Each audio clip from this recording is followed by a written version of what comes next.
Warriors, Warriors. All right, let's get started. New episode of The Real Deal. Let's go.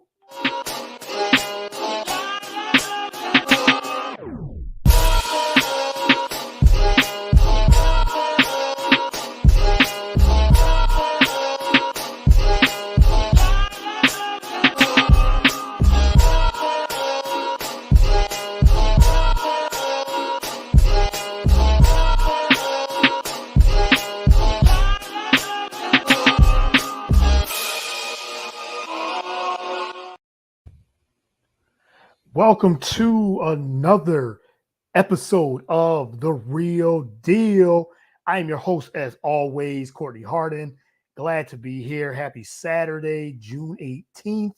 It is noon, 12 p.m. Eastern Time. So we're glad to be back once again with another Saturday episode of The Real Deal. Once again, I'm your host, as always, Courtney Harden. As you can see in the background, we got the Golden State Warriors. We got Draymond, Clay, and Steph Curry. The Warriors are your NBA champions. Again, thank you for everyone that's tuning in. We're live on Roku TV, BS3 TV app. Download the app there. Also, bs3tvlive.com. Also, we are live on Facebook. Also, I'm live on Instagram. So what's good, Instagram Live? Thank you for tuning in as well. We're live. I'm live everywhere. Instagram, Facebook, Twitter. Again, Roku TV, BS3 TV app as well. BS3TVlive.com is the website, BS3network.com. So check it all. Check all this out. Check out the content, BS3 Network. Shout out to Ben Sutterth and the entire team, all the podcasts, all the shows, all the hosts. I mean, we got so many. I can't name them all. We got so many. But you can follow The Real Deal at Get The Real Deal on Twitter. Also, you can follow me on Twitter at Courtney110979. Follow me also on Facebook, Instagram, CJ Harden _79. Google The Real Deal Courtney Harden. You can get it everywhere. Get it anywhere on all podcast platforms, Google, Spotify, Apple Podcasts. Also, you can get it on just everywhere. Spreaker, we're on there. So Google the Real Deal with Courtney Harden. So I'm just glad to be back on Saturday. So thank you for all the support. I'm going rolling solo today. You know, usually I have some guests on, some great guests, but decided to do this today solo by myself and just get into a little bit here for the next half hour or so. So again, anyone tuning in, you can get in the comments as well on Facebook and Spreaker. So but let's get started with all the intros and everything too. Like I said, I'm on Instagram Live. So if you have any comments on Instagram Live, hit me up there too. But yeah, the Golden State Warriors, welcome. The name of the show is the Warriors Invitational. So that was what Draymond said after the Warriors prevailed and won their fourth title in the last 8 years. They got back once again. They were healthy, and they beat the Boston Celtics in 6 games. So what a great series it was. And it was great to see the Warriors at the beginning of the year. I picked the Warriors to win.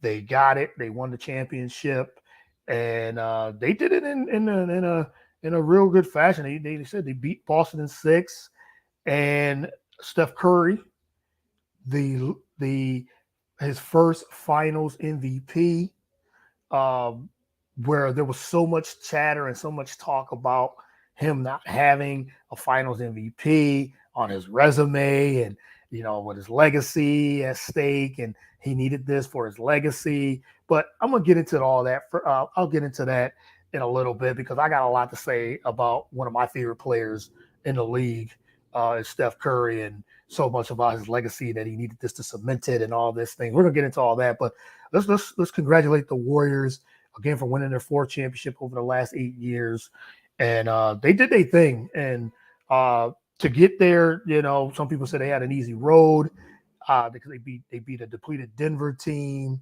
and then they beat Memphis, a young up and coming team, and then they beat Dallas in the conference champions in the conference finals. But they just took care of business. They did what they were supposed to do, and the teams that were supposed to be a challenge to them in the West, the Phoenix Suns, got bounced out by Dallas in Game 7, got crushed in 7 games. So you can't fault the Warriors for handling business, take care of business, but for them just to get back to where they were to the NBA Finals and to put on a show like they did, and the way they do it. I mean, the Warriors, the way they play with the ball movement and the sharing the ball, it's just good to see. Shooting threes, playing good, solid defense, and that core three with Steph, Clay, and Draymond getting there again to win was just good to see. So, at the beginning of the year, I picked the Warriors and the Bucks to make the finals. That was my predictions, and I knew if the Warriors got healthy, they got Clay back. Now they went through some things over the last couple of years, having the worst record in 2020, and then last year in 2021, they lost in the play-in game. So they lost that, and then Klay Thompson coming back off of serious leg injuries. The torn ACLs. He came back from 2 years not playing basketball for 2 years. Curry was injured.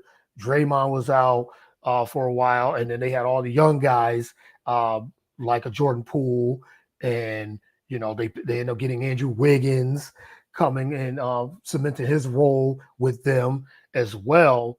And they just put it together. They put it together this year, and they started 18-2, and that was without Clay. So for that great start, that got the ball rolling for them to get to this level and get to the championship. And look where they are now. They win, and now they're the champs once again. The dynasty, 4 out of the last 8, and they took that 2-year hiatus because the last time they were there in 2019, they lost to Toronto. Kevin Durant leaves. And then, like I said, 2020, they had the worst record in the league, where Curry was out for most of the season. It was the bubble year with the pandemic. And then 2021, 72-game season, they get to the play-in game, they get close. And what Curry say after that?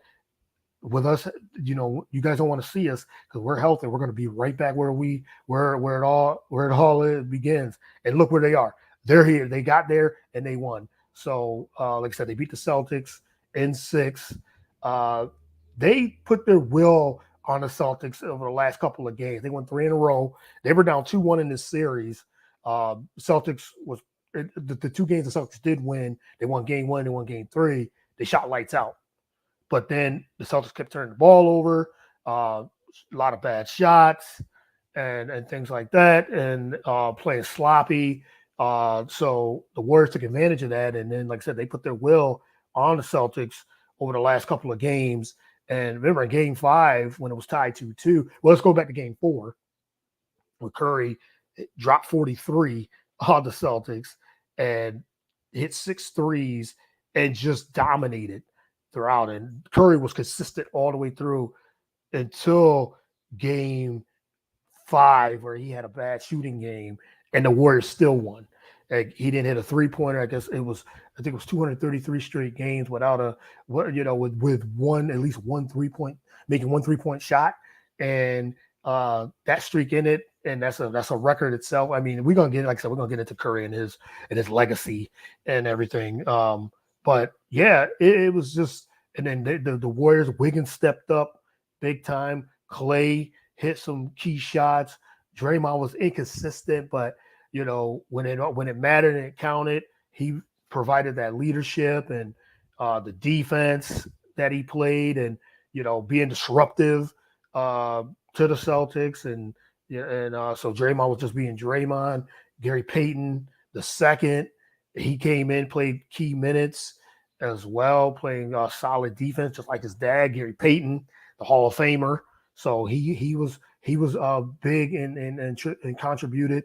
Jordan Poole uh, the other light skinned Splash brother, the pool party, hit some big shots and uh, continue to you know be like a Steph Curry light in a way and hitting big shots. So Jordan Poole, I mean, the Warriors just all in all, and then you can't forget Kevon Looney and what he brought because the Warriors and their lack of size, he brought some size, some physicality, the rebounding and everything too. So the Warriors just they just had they keyed in and they had the keys, and even Iguodala playing a couple of games his leadership role. And, he didn't play much because, he was injured most of the season and in the playoffs, but he played some key minutes and helped the Warriors. So, shout out to the Warriors again for completing the mission. And like I said, Warriors, they did it and they did it again. But I want to talk about Steph Curry for a minute. Finally getting that finals MVP, and now people can get off his back about, he doesn't have that in his resume and his trophy case. And, people were saying that, he needed KD, and forget they won in 2015. They won their first championship without Kevin Durant. And in 2016, when they lost to Cleveland, they were up 3-1 in the series. So, and they were 73-9 that year, and they should have won that. They should have won that series. So let's not get it twisted. Like, Kevin Durant was a luxury. They ended up getting KD and winning in 2017, 2018. They had the luxury of getting him and adding to what they've already built from the ground up. They built with Curry, Clay, and Draymond. These guys were drafted by the Warriors. So they came from that. And then with Steve Kerr coaching, Mark Jackson first, cementing a winning culture there, and then Steve Kerr coming in and just building on the culture that Mark Jackson and the Warriors built. So let's not get it twisted. Kevin Durant and what he brought to them, like I said, was a big time luxury, and it definitely helped. And catapulted them to win more championships. But now that they've won this one, they did it without Kevin Durant. So what do we say now? Curry now, like I said, his legacy was already cemented without a Finals MVP. But he wanted to shut the naysayers up. He wanted to shut the haters up because of the things that the things he's already accomplished. Curry was, like I said, he was already cemented as one of the greatest players of all time. That this just adds to it, and averaging over 30. But my thing is, like, people say that he hasn't done much in the finals he's been in.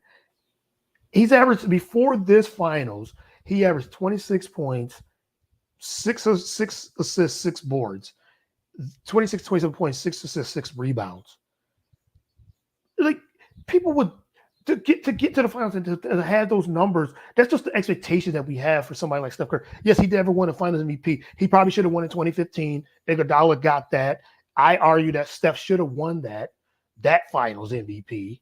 2017, 2018, that was KD. Yeah, Kevin Durant came in to that team, the loaded team that they already had, and then like I said, he was just an added bonus just added to that team. They're just coming off a 73-9 season and losing against the Cavs in the final. So for all the talk about Curry and not that he needed this to cement his legacy and all that, that was just to me a bunch of BS. So, but he went in there, he did his thing, he dominated, he hit big shots. I mean, he was hitting daggers, and he took over Game 4 and Game 6 clincher. He just did his thing and proved that, I'm one of the best players to ever live. And now that he's got this Finals MVP, like I said, it's added to his legacy, puts him way up the list of all-time greats players. He was a two-time league MVP, 2-time scoring champion. Let me get that. 2-time league MVP, the first unanimous MVP, about 5-6 years ago. Two-time scoring champion, also two-time leading scoring champion. He's the greatest shooter of all time, the greatest three-point shooter, or the greatest shooter of all time. He has the record for the most made threes for a career, and he's not just the greatest shooter. And then the guy was finishing. He was going to the basket, hitting layups, hitting threes. I mean, he was just hitting shot after shot. He's a big time shot maker. What else can you say? And I love what he said in the after they won, and then you could just tell like the emotion of them. And Curry is such a great player. It seemed like he's a great dude, great guy off the court as well. Um, just the things, the things him and his wife Aisha, what they do off the court, and and things that they do and everything too. So get big props to Steph Curry, and his teammates like him. He's a likable guy. He's a likable person. It just seems like people really enjoy playing with him, and that's why KD wanted. What part of the reason why Kevin Durant wanted to go there? He loved the culture, and the culture that they built. It starts with Curry and ends with Steph Curry, and now that he has that, he catapults himself way up the list now. And I love, like I said, I love what he said afterwards. After they won, what are they going to say now? What can you say now? What can you say about me? What the naysayers can say? All the talking heads and all the media and people in media, they can't say anything about Steph Curry anymore. They shouldn't have been anyway, because the guy just puts in the hard work. You see the conditioning. The one thing, Colin Cowherd said something the other day. Oh no, I think it was Kendrick Perkins, and I'm not big on Kendrick Perkins and everything, but the one thing he did say that I really agreed with, he's one of the most conditioned players that we've ever seen. And he's right. Curry has built his body from being a scrawny player when he came into the league until now that you can't push him around. You can't shove him around. You can't really get too aggressive with him, because when you show that over aggressiveness, he hits a shot over you. He'll hit a three. He'll take you to the basket and hit layups. I mean, he's a great finisher at the basket, at the rim. So you have to stay on Curry when you're playing against him. But his ball handling skills is one of the best ball handlers we've ever seen. He can get to the basket, and the 3-point shot is just automatic. So like I said, he hits those shots that are just momentum busters, and so he took over. So credit and props to Steph and doing his thing and leading the Warriors to the championship. So, and like I said, and then going into next season for the Golden State Warriors, they might be the favorites again if they're healthy. They could be the favorites. I could see them winning again, or at least going back to the finals. It's going to be tough, but as Draymond said, you guys messed up. He used some other language, but he guys, y'all messed up. Y'all done messed around and let us win a fourth championship. And if they're healthy, like I said, they got the young guys. Clay said it. We got the young guys coming up too. Kuminga. Oh, and they drafted a center, 7-foot center, and James Wiseman. We don't even know what he's about yet, because he's missed the last 2 years because of injury. So they have the big man there. Jordan Poole's there, like I said, still. Otto Porter brought a lot of minutes, the veteran. Otto Porter. Looney's still there. Clay, Steph, and Draymond. Steph, it don't seem like he's even slowing down. Clay will be removed from his injury, a full year removed next season. Like I said, Draymond and his role is still there, and everything too. So don't count the Warriors out next year. So we'll see what they do. But again, they are your champions, and you gotta definitely they did it. They beat the Celtics. So let's go to the Celtics. Let's go on the Eastern Conference champions, the Boston Celtics. They gave a good valid effort against the Warriors. Before, like I said, I put the Warriors in 6 to win this in 6, and they did. So credit to me, but I did. And but the Celtics getting there, going through the gauntlet they had to go through in the East, sweeping Brooklyn, beating the last year's champion, the Milwaukee Bucks, in 7, and then going to another game 7 against the number 1 seed in the Miami Heat. So the Celtics went through the gauntlet and won and was the best team in the East. And then they run into this Warriors experienced championship caliber team and win game 1.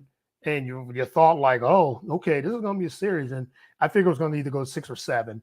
But the Celtics, and then they won game 3 the way they did. So you got to give credit to the Celtics. But I think the one thing the Celtics couldn't do, they didn't take advantage enough of their size and the turnovers, the huge turnovers.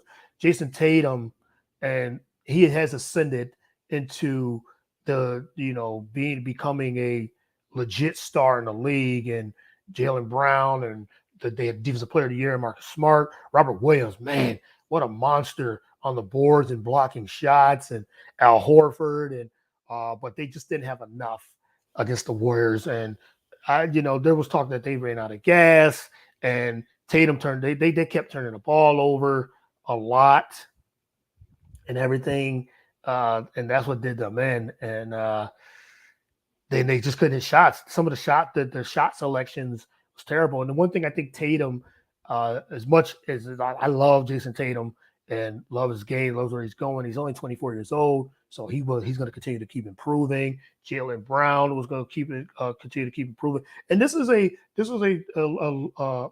learning lesson. They get there, they're a young team for the most part. Their young core their core is very young and everything too. But you said the Warriors' experience and that championship DNA that they talked about was just too much for them. And like I said, Tatum not taking advantage of his size when they were switching on him with a Curry or with a Jordan Poole and not just shooting over the top of them. He was shooting fadeaways or shooting bad shots and turning it over. The Warriors were frustrating him and everything too. But, Ime Udoka did a tremendous job with this team and to get them there to where they are, to where, to get them to the NBA Finals was a great success for them. So credit to the Celtics, and they're going to be tough next year too. I think what they're going to need, they're going to need a legit ball handler. As good as Marcus Smart was, he's not a pure point guard, and he doesn't get them into their offense enough. So I think they need a point guard. Names like Malcolm Brogdon maybe, or Mike Conley. The point guard like that, I think that could actually solidify them. So I think they definitely need a ball handler next year. Then I don't know where they're going to get it because they paid a lot of their players already, so they don't have a lot of cap space to get someone. So it had to be within a trade. But I think they definitely, because like I said, Marcus Smart had a real good year, but it was he doesn't get them into their offense at a consistent rate, and because he's not really a true point guard and everything. Very one of the best perimeter defenders in the league. That's why he was defensive player of the year. But if they had an extra ball handler, I think that would help them, and I think they need to solidify their bench a little bit more too, because their depth, even in this last game in Game 6, they only played 7 guys.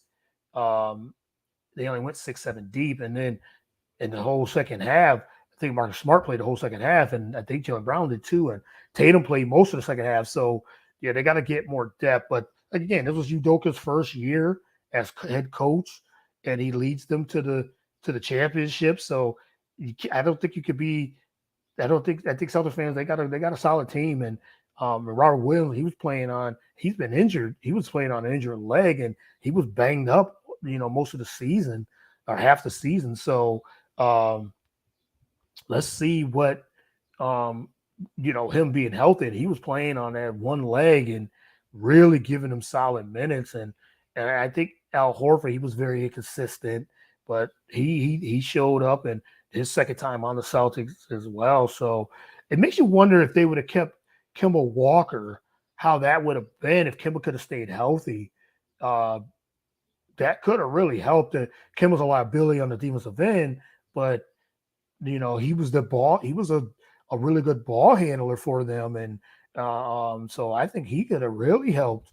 But I guess the chemistry and then his health just didn't help. So that's why that's one reason why he got traded. So and he left.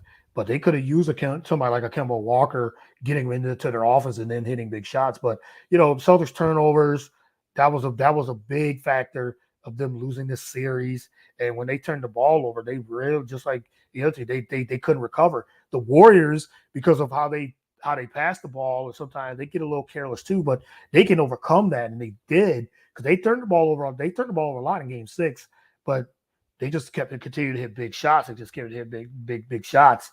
They was called kill shots. That's what they were doing. And they went on and again, the Warriors, when the Celtics in Game 6 jumped ahead 14-2, you thought, but the Warriors, just like they've done, really shout out to Ben Sutter as well. BS3, again, he is the creator of BS3 Radio. Thank you for tuning in once again.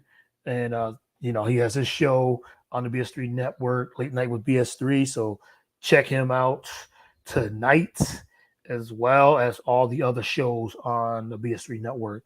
But going back to the Warriors in the Game 6 that they had, they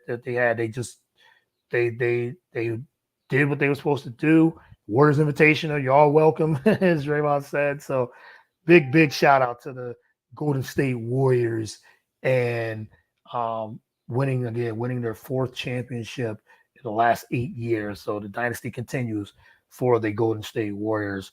All right. Well, I just had one more topic I wanted to get into, or two more, I should say, two more things that happened this week. I just wanted to talk about a little bit of WNBA news. Sue Bird and officially announced her retirement, that she's going to be retiring officially at the end of 2022 of this season. The great Sue Bird, point guard for for Seattle. And so big shout out to her and everything too. Shout out to Travelmatic, part of the BS3. What's good, man? Thanks for tuning in as well. Check him out on the BS3 network. Thank you for tuning in. Really appreciate it. But yeah, Sue Bird announcing her retirement, and one of the greatest players of all time in the WNBA history and women's basketball as well. So can't wait to see what she's got coming up. I know she has her own media company, and but I'm gonna read her resume, and just to give you some some content of how great Sue Bird was and everything too. She's a 12-time All-Star, 8-time All WNBA. She's had a 21-year career, all with the Seattle Storm. Also, she's the all-time assist leader in WNBA history. She's a 4-time WNBA champion, former number 1 draft pick in 2002, 5 times Olympic gold medal winner. I mean, 5 times. Her and Dinah Taurasi the only ones to win 5 Olympic gold medals for basketball. So you got that there. 2-time college national champion for the UConn Huskies. She was Player of the Year in 2002. And also, she's 2nd in threes, 4th in steals, and 7th in scoring in WNBA history. She's one of the top. I would put her in the top. She's in that 5 to top 10 range of WNBA of women's basketball players. I mean, just the point guard. Like, she was probably the greatest, if not one of the greatest point guards in the women's basketball history. And I mean, her resume speaks for itself. So playing 21 years, winning 4 championships with the same squad in Seattle. Just a great ambassador for WNBA, that she's been just consistent as well. Just when you can play 21 years in any league and play at a high level, and Seattle's trying to win their 5th. I know as of today, they're ranked, I think 4th in the West.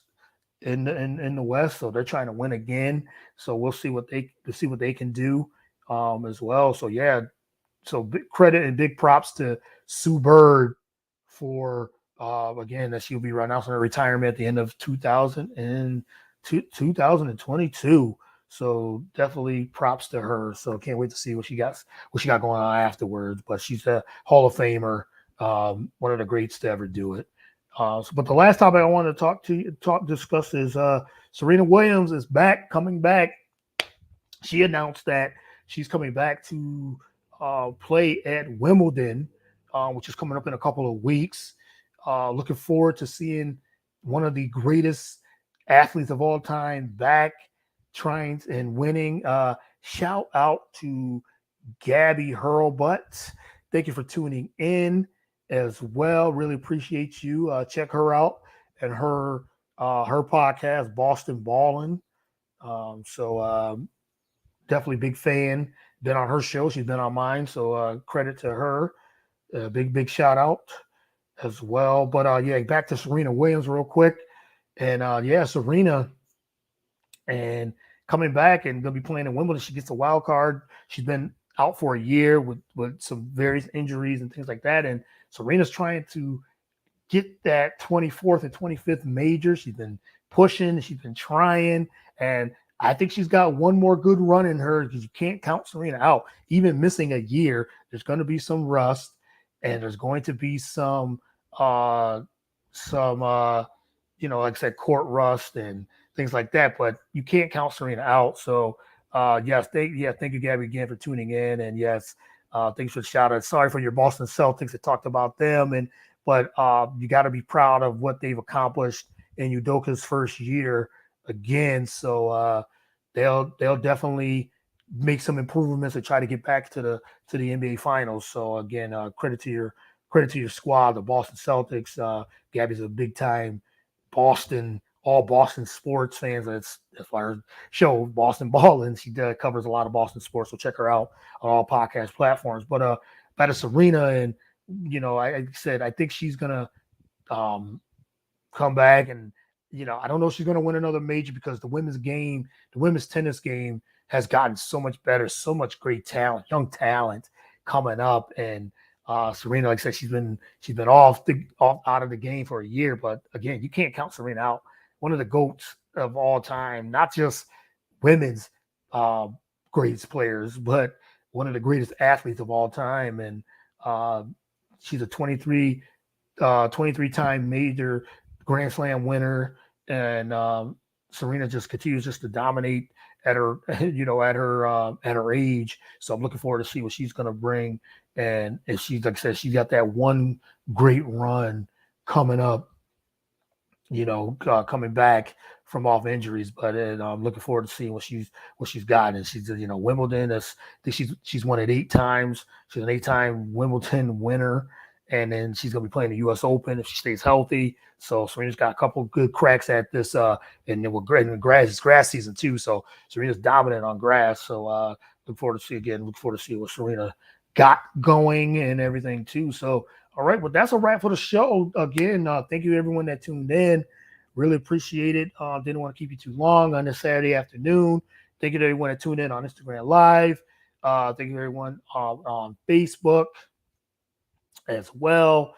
Again, don't forget to continue to support BS3. We're on Roku channel, BS3 TV. Download the BS3 TV app on your Roku channel, Roku device as well. You can also catch all the shows on demand on bs3tvlive.com. Big shout out again to all the shows, all the hosts of the BS3 Network, bs3network.com. So click, like, share all the shows. Click it on YouTube as well. Share it. Click the like button on YouTube. Follow me again if you want to be a guest on the show. I'm going to have a lot of content coming up in the next, these next few months. Now the NBA season's over. NFL, we're going to be heavy into NFL, fantasy football, NFL. I'm going to be doing a lot of content. So be on the lookout for some great guests. I'm shooting for big time guests as well, and just in general. So like I said, if you want to be a guest on the show, I'm love to hear your stories and just give you the platform just to get on the show and just to support and hear your stories and things like that. So I Get the Real Deal. Hit me up there at Courtney110979. I'm active on all social media, Instagram, Facebook, Twitter, wherever you get it. The Real Deal, Courtney Harden. Google it as well. Again, check it out on bs3network.com, bs3tvlive.com as well. All right. Well, that is a wrap for the show. Thank you again. Until next time, check out the content throughout the week on my Zoom series with great guests, as you know, as I talk about. So I'll be sharing that on there, and you can, like I said, you can check out all the shows on all podcast platforms. You got from Spreaker to Spotify, Instagram, or Spotify, Google Play, Apple Podcast. And yeah, we're there. We're everywhere. So thank you again for everyone that tuned in. Be safe. Enjoy the weekend. It's Juneteenth, so celebrate Juneteenth weekend. Hope everyone has a great weekend. Peace. God bless.